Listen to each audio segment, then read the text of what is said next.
د پاکستان هډ کوچ ګیری کرسټن یو ډیر زبردست بیان جاری کړی دی. ګیری کرسټن وجه خوړې ده چې ولې پاکستان ته ټیکنیکلی ساوند بیټسمین نه راځي.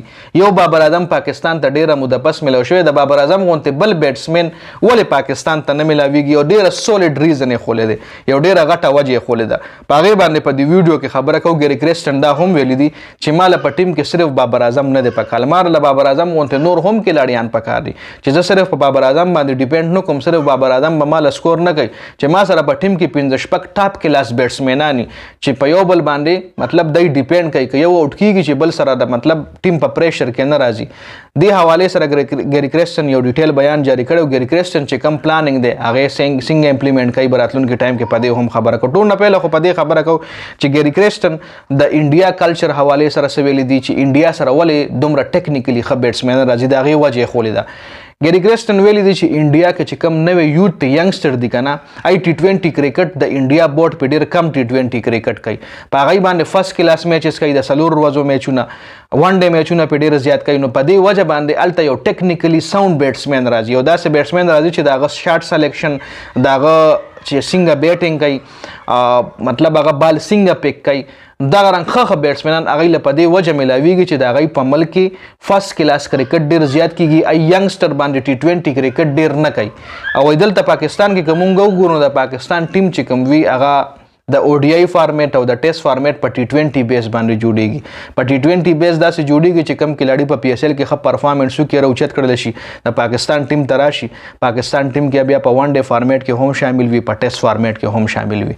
په ټي 20 بیس باندې د پاکستان ټیم چې کم دی وای جوړیږي. دا ګیری کرسټن ویلی. او بل طرف ته انډیا حواله سره ویلی دي چې انډیا چې کم بیټسمین خپل ټیم ته راولي نو هغه په لخه په ډومېسټک کې ښه راګړاو کی، ډومېسټک کې هغه نه ښه خوروا وباسي، ډومېسټک کې هغه نه ښه پرفارمنس والی، هغه ټیکنیکلی ښه ساوند کی، داغه شاټ سلیکشن لکه ویرات کوهلی تاسو ګورئ. ویرات کوهلی نه پس داغه چې دا کم نوې ینګسټر را روان دي آی پی ایل نه هغه هم کلاړیان راوباسي. خو آی پی ایل نه علاوه هغه بیا هغه کلاړیان په ډومېسټک کې ښه راګړه کي لکه نور کلاړیان تاسو ګورئ. ښه بیټسمینان شوبمن ګیل له تاسو ګورئ، شوبمن ګیل نه علاوه پنت تاسو ګورئ، پنت نه علاوه نور چې کوم داسې نوي کلاړیان یې سره روان دي نو ښه را روان، ښه کلاړیان را روان دي. وجه همدغه ده چې ای په خپل کلاړیانو باندې ډومېسټک کرکټ د څلور ورځو ټیسټ میچ، د 15 ورځو ټیسټ میچ، او ډي آی فارمیټ، مطلب چې کم لانګ کرکټ ته کم شارټ کرکټ نه ټي 20 او ټي 10 په زیات نه کوي، په ډومېسټک کرکټ کې د زیات ورځو گیم کوي، مطلب چې هغه ټیکنیکلی ساوند شي.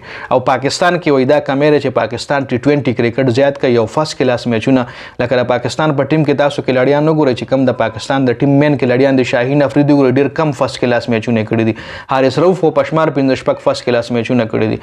څومره هم کلاړیان دی فرست کلاس نه ډېر کم را تیر شوي دي او انټرنیشنل کرکټ کې شامل شوي دي. فرست کلاس یو داسې میچ د څلور ورځو میچ، د 15 ورځو میچ غټ کرکټ وي کې بیټسمین له پوره ټایم ملاویږي، بالر له پوره ټایم ملاویږي، بیټسمین پکې نوې مطلب ښه زبردست طریقې سره هغه نوې شاټ سلیکشن ښه زبردست طریقې سره هغه زده کړه کولی شي په دغه کرکټ کې. په ټي 20 کې به ته څه زده کړه وکړې وروره چې بیټینګ لروځي او څلور اوره پاتې او د 60 رنزه پاتې، هغې کې به ته څه بال جج کړي، هغې کې به ته خامخا هټ کړې. نو ټي 20 یو شاټ کرکټ ته دی نه یو ښه کلاړي تاله نشي ملاوېدی. دا ګیری کرسټن ویلی دی. او ګیری کرسټن چې کوم دی دا هم ویلی دی چې موږ به صرف په بابر اعظم ډیپینډ نه کوو، د بابر اعظم غونته نور کلاړیان هم موږ راولو چې ټیم کې شامل کړو. نو یو ښه سوچ دی چې امپلیمنټ شي او کار پې وشي. ډېره زیاته مننه د ویډیو کتلو. والسلام.